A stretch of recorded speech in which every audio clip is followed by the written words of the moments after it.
Oh iya, mereka perawakannya. kecurigaan biasanya dari sana. Jadi kalau saya sih kalau konsultasi biasanya saya nanya, kenapa kamu curiga? Nah itu macam-macam. Ada yang curiga gara-gara orang cerita, kata orang suka bertamu ke rumah. Ada yang itu, tapi juga ada juga urusan uang loh. Saya pernah kedatangan ya, seorang kakek. Kakek itu umurnya 65 tahun lah, 60 tahunan lah. Dia bawa perempuan muda. Jadi kakeknya 60 tahun, perempuan muda bawa bayi. Ini 60 tahun nih pengertian disebut kakek itu kalau zaman sekarang masih banyak kakek-kakek 60 tahun masih kalau bahasa Sundanya masih jak-jak gitu ya. Nah, Enggak, ini udah kayaknya udah loyo deh. ini Pokoknya kayaknya kurang perawatan ya kakek-kakek. pakaiannya juga ya begitu biasa-biasa aja. Saya kaget kan itu orang Betawi nih kebetulan nih. Jadi Betawi pakai sarungan, pakai sandal jepit juga gitu loh. Kebetulan ini memang nyata orang Betawi ya. Bukan Soalnya ngomongnya, apa yang bisa saya bantu? Begini dokter, aneh ini, kata gitu lah. Udah gitu, saya bilang, kenapa? Jadi ceritanya, tanya si kakek, saya bilang, ini siapa cucunya? Oh bukan, itu anak saya, kaget saya. Karena itu yang perempuannya masih muda banget. Saya bilang, kenapa? Mau ngapain? Aneh mau periksa DNA. itu lama di luar negeri berarti. Terus saya bilang, kenapa? Jadi ceritanya ini istri keempat nih Frankie. Dia punya istri. Iya. Orang Betawi kan biasa tuh punya banyak tanah. Iya. Ya kan punya banyak kebun. Istrinya 4. Nah ini istri keempat. Dia sudah punya anak banyak. Anaknya tuh udah, dia 60 tahun, anaknya 40 tahun ada. Keempat ini ada anak. Anaknya yang lain gak ada yang percaya. Masa bapak gua masih kuat katanya. Kalau menurut mereka, jangan-jangan ini bukan dari bapaknya. Bapak bilang gua masih kuat, tapi siapa yang mau bisa buktikan kan? Iya. Nah, dan satu masalahnya, dia kan udah tua, dia mau bagi-bagi warisan, itu loh Frankie. Jadi yang lain itu nggak mau berbagi lagi sama ini. Dan alasannya apa? Alasannya adalah dia nggak mungkin dari bapaknya. Kalau nggak dari bapaknya kan nggak dapat warisan. Itu kalau dalam matematik tuh kan ada pecahan. Pecahan itu pembilang per penyebut. Tunggu terbalik apa enggak ya pembilang per penyebutnya? Kalau penyebutnya makin banyak, artinya makin kecil tuh. Iya. Nah itu dia bilang begitu. Saya bilang, wah, saya sih yakin katanya, bukan yakin, dia bilang hakul yakin, saya hakul yakin benar gitu loh. Ya udah periksa DNA ternyata betul anaknya. Ya maksudnya ya selesai sih begitu. Tapi saya suka kenapa gitu, dua-duanya yakin tapi ternyata ya ada faktor X itu, faktor masalah warisan. Si yang tadi kakek-kakek itu penjelasannya antara berhasil dijelaskan itu antara bangga sama ya satu bilang bangga gue masih bisa nih gitu ya, yang lainnya bilang nggak malah petakan babe gue gitu kan.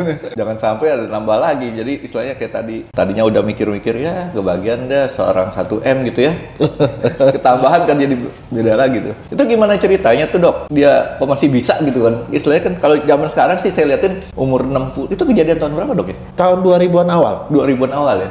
Kan kalau saya lihatin sekarang kan definisi pemuda aja kan sampai 60 tahun masih pemuda. Iya masih. Berarti dia masih pemuda. Masih. Cuman kan kalau kadang-kadang kita lihat penampilan, tapi jangan salah lihat penampilan loh. Kalau saya sih pengalaman orang yang kayak begitu-begitu soal uang juga nggak ada masalah loh Frankie. Ya jelas. Duitnya banyak. Tahu nggak ditaruh di mana uangnya Frankie? Nggak tahu. Bro ya cash. Dia pakai sarungan. Kan sarungan dilipet-lipet tuh di bagian atas tuh di pinggang. Suruh bayar, dia langsung dia buka gitu tuh isinya 100.000 dolar sini. Di pinggang. Gila itu. Dan itu nggak pakai nawar loh. Orang yang justru datang pakai colak suka nawar. Iya. Ya begitu nggak nawar. Ada cerita begitu, saya udah pernah dengar juga istilahnya zaman dulu tuh emas batangan dijadiin ban pinggang. Jadi kalau dia ada yang keperluan tinggal dilepas satu gitu kan. Di Lego gitu kan ya. Logam mulia. Kayak zaman cerita silat dulu Frankie ya. Iya. Kan cerita silat tuh kan sekian tael perak atau sekian tael emas dengan diraup begitu. Bayaran nggak pakai duit, pakai begitu. Itu daerah mana dok yang kejadian? Ini kebetulan di Jakarta. Dari suku itu ya. Bukan berarti suku itu semuanya begitu kan? Enggak ya, kebetulan doang ya. Tapi kalau soal kecurigaan tuh gara-gara itu ada juga saya pernah dapetin kasus ya. Dia curiga gara-gara gini. Si suami ini punya istri muda. Istrinya, istri tuanya kan suka marah-marah gitu. Nah dia sudah kena kencing manis. Udah kencing manis, dia bilang untuk bangun aja nggak bisa, bagaimana bisa punya anak gitu loh. Terus jadi dia bilang enggak, istrinya juga sampai sumpah-sumpah, pokoknya gue nggak mungkin gue selingkuh gitu. Tapi istri tuanya tuh memberi alasan itu dia nggak mungkin bisa karena nggak bisa bangun, dia bilang. Ini artinya si istri tua nggak yakin laki gue bisa. Sementara si istri muda, gue nggak sama yang lain, gue cuma sama dia doang gitu. Ya walaupun nih saya cerita sebenarnya sih kalau soal jadi nggak jadi, jangankan musik gimana orang asal cocol aja juga jadi. Saya bilang kenapa? Soalnya kali orang berhubungan itu sekali ejakulasi itu tahu nggak berapa, Frankie? Berapa jumlah sel sperma yang ada? 300 juta. Dan untuk membuahi cukup perlu 1 loh. Jadi artinya kalau pada saat itu memang perempuan itu subur, ada ketetesan sedikit di luar, itu dia bisa masuk dan bisa jadi. Ngomong-ngomong yang kayak gitu itu berapa lama sih sperma tuh subur di luar? Berapa jam atau berapa hari?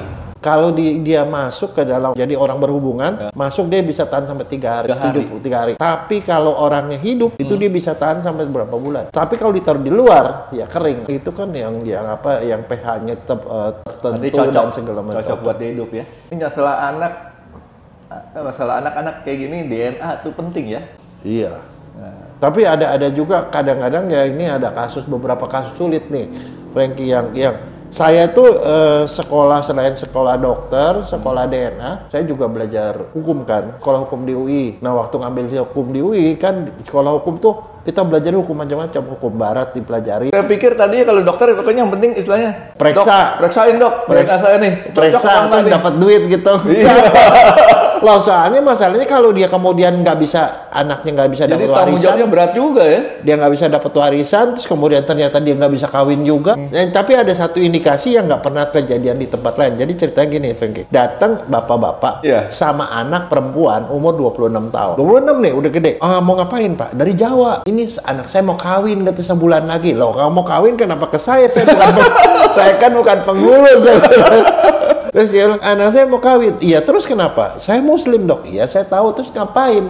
Periksa DNA, ini anak saya apa bukan, katanya. Emang kenapa Pak? Dari sejak anak ini lahir, saya udah curiga ini bukan anak saya. Kenapa baru sekarang nih periksanya? Dia bilang begini, waktu itu saya tuh waktu anak ini lahir, waktu ibunya hamil, saya itu masih sedang sibuk-sibuk bisnis. Saya sering keluar kota dok. Istri saya sering tinggal-tinggal. Dan saya sayang banget sama istri saya. Waktu anak dia hamil, ada temennya pernah kasih tahu saya, kayaknya ada cowok yang suka datang ke rumah lo gitu. Dia curiga, tapi dia sayang sama istrinya. Jadi dia nggak tega untuk bilang bahwa istrinya selingkuh. Nah, sekarang istri bapak di mana? Sudah meninggal. Istrinya sudah meninggal. Tapi saya mau periksa DNA, saya nggak ada masalah gitu. Saya sayang banget sama anak ini. Cuman saya tidak mau sebagai orang muslim, saya tidak mau jadi wali nikah anak itu kalau saya bukan bapaknya. Saya bilang begini kan konsultasi. Oke Pak, kalau seandainya itu bukan anak bapak, apa yang terjadi? Dia bilang, saya tidak bisa jadi wali nikah. Jadi saya akan panggil penghulu supaya jadi ada wali hakim menggantikan saya. Saya bilang, Pak, Bapak tahu nggak akibatnya apa? Kan orang tua si laki-laki calon suami itu kan cuma taunya dia bapaknya. Terus tiba-tiba bapaknya nggak mau jadi wali nikah. Bubar jalan tuh ya. Terus dia gitu. Dia belum tentu bisa nerima loh Pak. Betul. Bahwa calon istrinya itu anak haram kan. Iya, saya sayang sama anak ini. Dan saya udah ngomong sama dia, kamu anak saya atau enggak anak saya tetap adalah bapak kamu. Cuman saya tidak mau kamu berbuat dosa. Sebab kalau kamu bukan anak saya jadi wali nikah, berarti nikah kamu nggak sah. Berarti kamu zina seumur hidup sama suami. Itu. Jadi kesimpulannya, calon suaminya juga harus punya sayang seperti bapaknya itu tuh sama dia tuh. Tahu nggak, Frankie? Yang bikin saya merinding pada kasus itu, saya periksa. Kan itu pada waktu itu kan periksanya. Akhirnya diperiksa juga tuh? Periksa. 3 minggu. Jadi saya bilang seminggu sebelum dia nikah, dia datang, gimana dokter hasilnya? Ya mohon maaf Bapak, hasilnya itu bukan anak Bapak. Habis begitu mereka nangis berdua, nangisan berdua. Terus dia bilang begini, nah saya percaya sama dokter karena ini adalah pemeriksaan DNA. Tapi demi Allah saya tidak punya hak untuk jadi wali nikah. Akhirnya ujungnya apa, Frankie? Tidak jadi kawin. Artinya tuh si laki-lakinya tidak punya sayang seperti bapaknya itu. Itu dia yang saya bilang, konsultasi itu penting karena kenapa? Dari konsultasi itu kita bisa tahu dia siap nggak nerima. Dokter ini sekarang ada berapa tempat dok yang tempat praktik dokter ini? Saya sih praktek sih sekarang sih cuma di 2 tempat, 2 rumah sakit, 3 lah. Jadi 2 rumah sakit tuh saya praktek forensik klinik, jadi forensik orang hidup. Itu yang nangani visum, pemeriksaan DNA. Yang satunya itu di RSCM tuh otopsi dan lain-lain kayak gitu.